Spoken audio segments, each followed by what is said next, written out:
Bienvenue, mesdames et messieurs, sur votre émission « Vivre les réalités du ciel sur la terre ». Je me présente, je suis le pasteur André. Et sur ce plateau, nous avons comme règle d'or que Jésus-Christ est Seigneur et la parole de Dieu est l'autorité finale.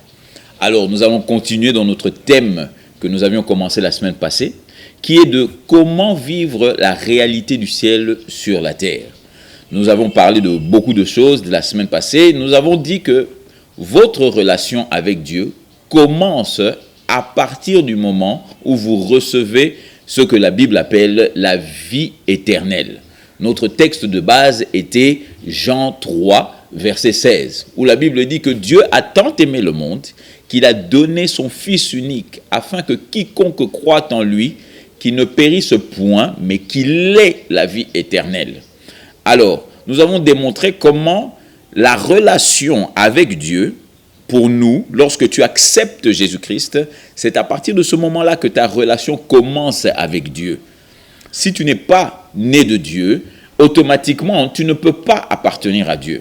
Écoutez-moi bien encore. Si tu n'es pas né de Dieu, tu ne peux pas appartenir à Dieu. Nous avons démontré comment il est impossible de réclamer un héritage qui ne t'appartient pas. Alors, dans ce même esprit-là, nous continuons cette semaine. Nous avions fini en parlant dans la Genèse plutôt, nous parlions de Adam.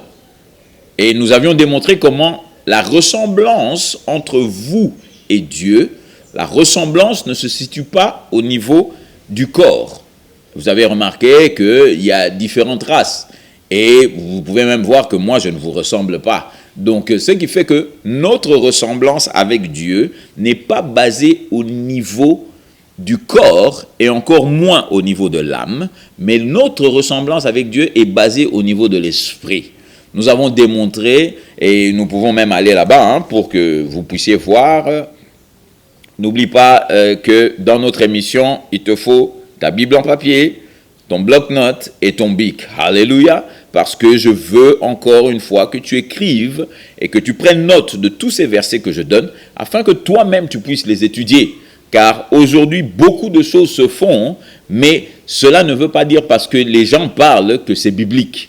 C'est pour ça que le pasteur André prend du temps de te donner des versets afin que tu étudies et que tu réalises que effectivement, la volonté de Dieu, c'est que je vive la réalité du ciel sur la terre. Alors, allons vite dans le livre de Jean. Dans le livre de Jean, alléluia. Et nous avions parlé de cela dans le livre de Jean. Vous allez dans Jean 4. Vous allez dans Jean 4, s'il vous plaît. Comme je l'ai toujours dit, moi je lis à partir de la version Darby, donc s'il y a des petites différences, n'ayez pas peur.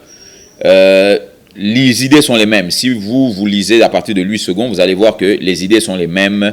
Et je vais vous montrer s'il y a des erreurs dans les différentes versions. Je vais vous montrer là où se trouvent les erreurs et là où on pourrait être éclairé. Donc, si vous allez dans Jean 4, Jean chapitre 4, au verset 24. Le verset 24, c'est Jésus qui parle et il nous dit clairement ceci. Dans ma Bible, il dit ceci. Dieu est esprit et il faut que ceux qui l'adorent en esprit et en vérité. Dieu est esprit et il faut que ceux qui l'adorent en esprit et en vérité. Alors on va faire ce que moi j'appelle un peu un flip-flop. Nous allons regarder dans Genèse et puis nous allons garder notre doigt dans Jean ici. Alors regardez dans Genèse chapitre 1, là où nous étions, là où nous avions terminé. Genèse chapitre 1, au verset 26. Et Dieu dit ceci. Faisons l'homme à notre image. Faisons l'homme à notre image et à notre ressemblance. Alors, une image parle d'identité. Une image parle de qui tu es. Quand tu vas devant un miroir, tu ne vois pas l'image de ton voisin. Quand tu vas dans le miroir, tu vois ta propre image. Donc, ce qui fait que Dieu dit, créons l'homme à notre image. Et comme je vous l'avais dit la dernière fois, l'image parle de l'identité. Et l'identité maintenant, quand il dit maintenant à notre ressemblance, il parle maintenant de la capacité. C'est-à-dire que l'homme qu'il était en train de créer, non seulement il voulait que cet homme le ressemble, mais il voulait aussi que cet homme ait la même capacité que lui. Et nous voyons maintenant que dans Jean 4, au verset 24, il nous dit que Dieu est esprit. Dieu est esprit. Donc, quand Dieu t'a créé, Dieu a décidé de créer l'homme, il n'a pas créé d'abord la chair, il a créé d'abord l'esprit.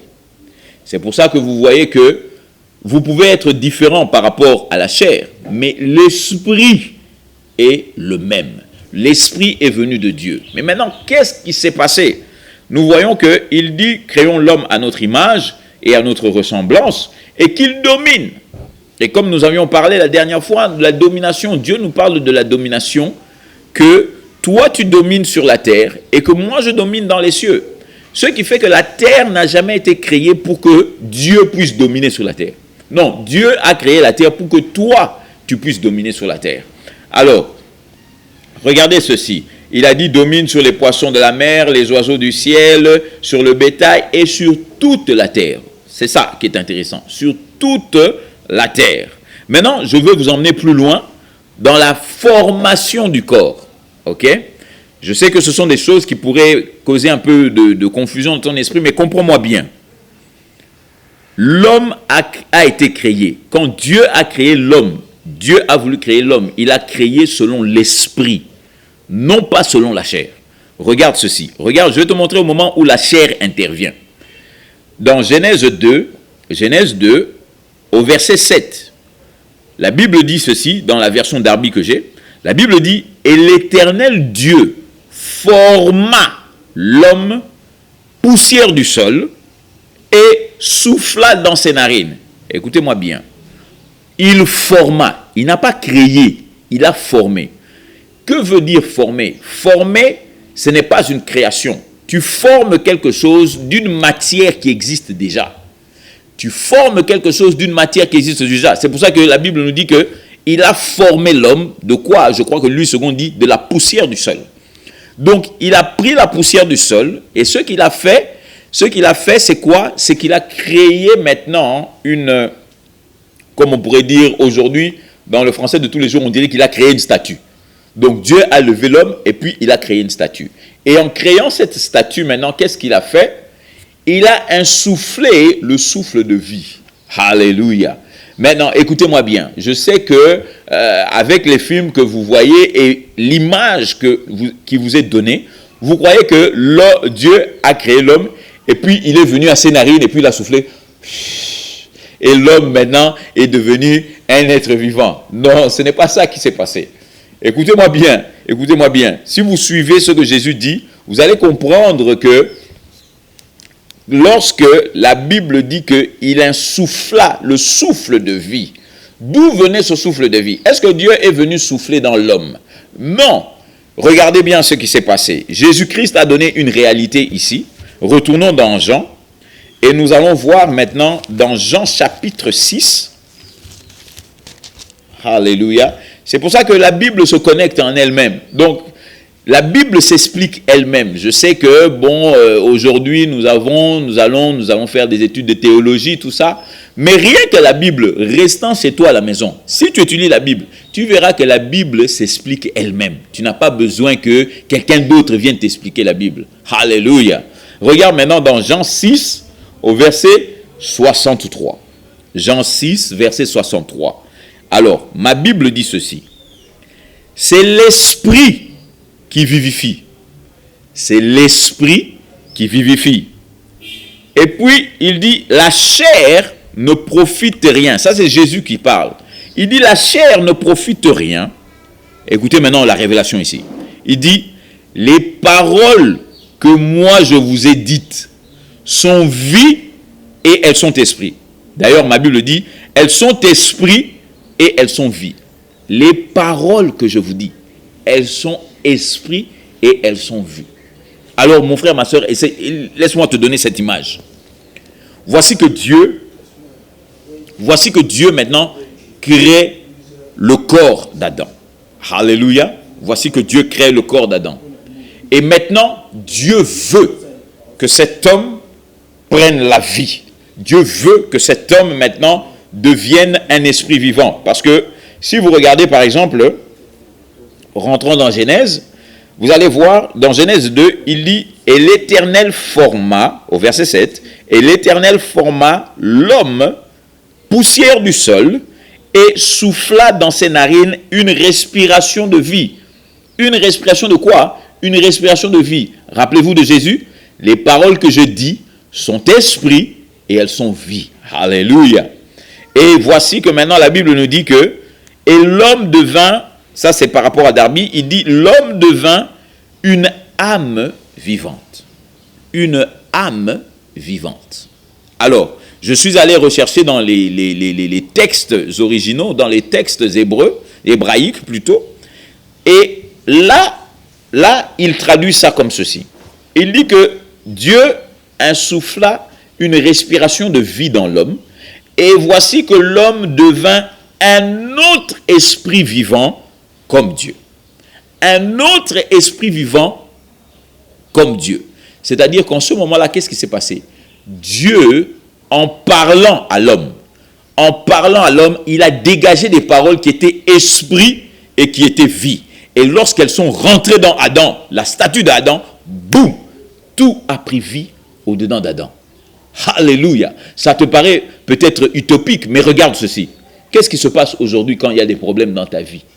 Lorsque tu appliques la parole de Dieu, automatiquement, toutes ces choses qui étaient mortes prennent la vie. Rappelle-toi de Jésus devant la tombe de Lazare. Qu'est-ce que Jésus-Christ a dit?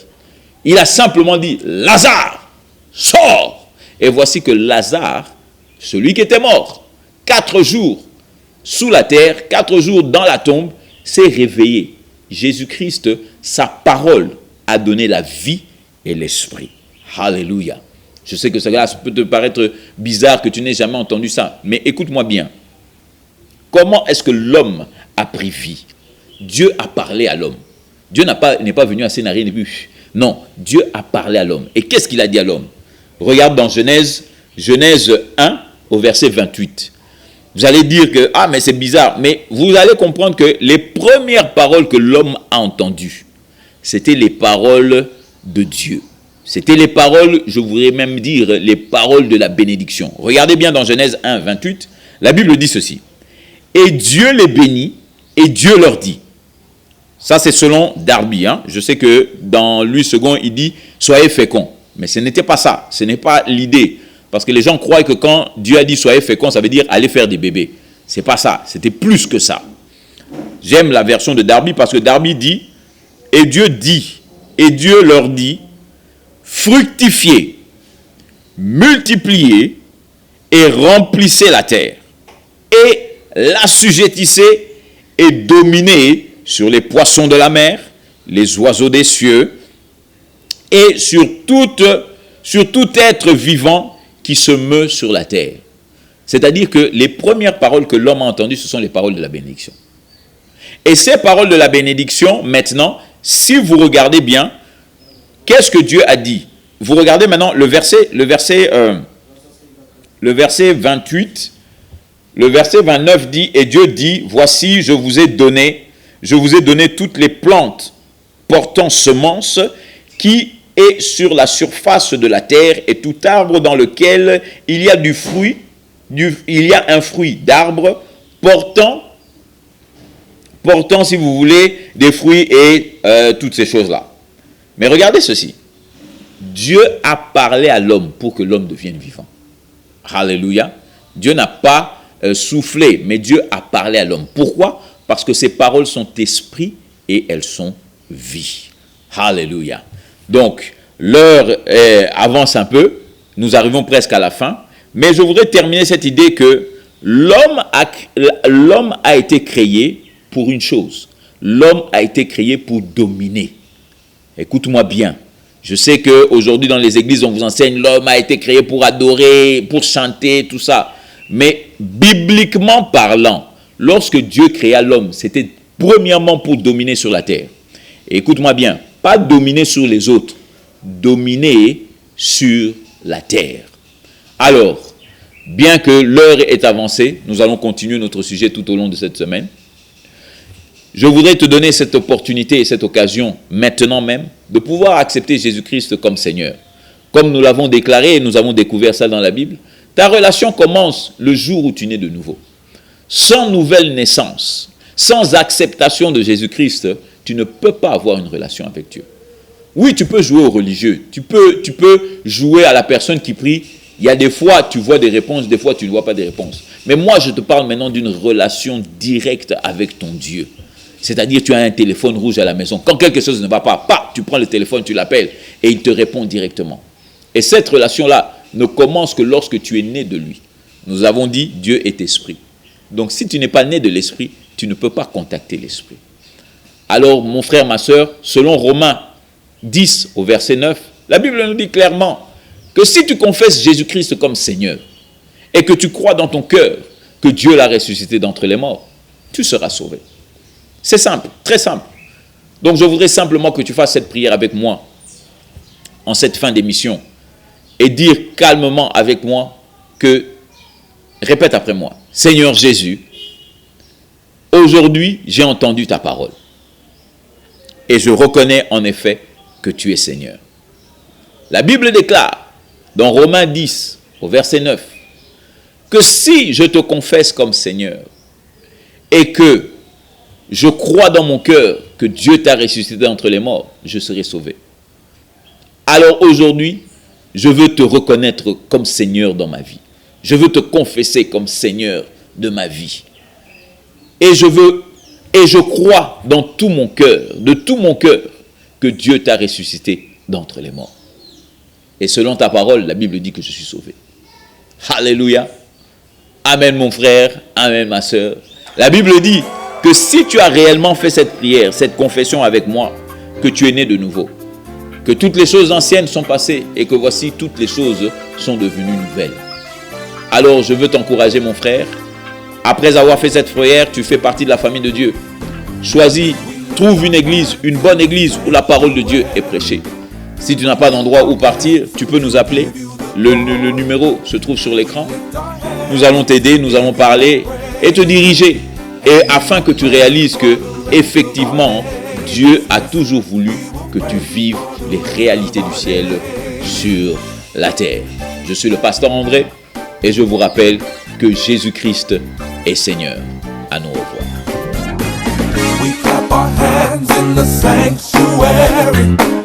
We clap our hands to give you the glory. We clap our hands to give you the praise.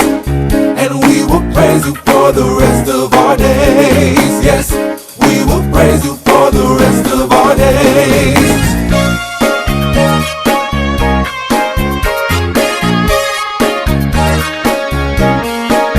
We sing a song in the sanctuary.